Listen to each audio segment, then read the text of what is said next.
If you want to see more of Chris, he's literally going to go and do another show at 9 o'clock on his Facebook live stream. So check it out.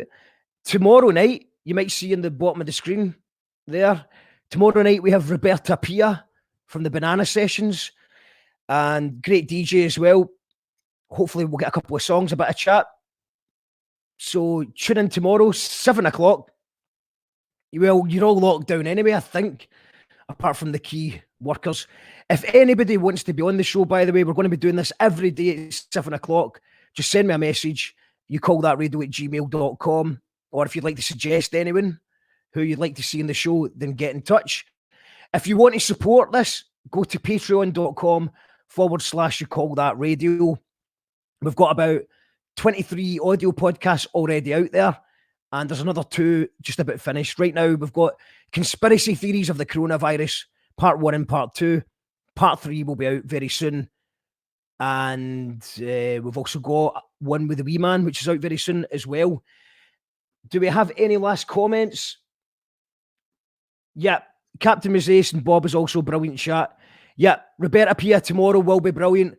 So thank you to everyone who's tuned in tonight. I hope everybody on YouTube, Twitch, and the various Facebook channels all enjoyed it. I hope it sounded well. I want to say a big, massive thank you to More Famous, who supplied certain things that I needed in order to get it sounding and looking as good. Shout outs to John the Hat for giving me a camera, which I haven't got working yet, but there should be a couple of cameras on the screen to try out for future episodes as well.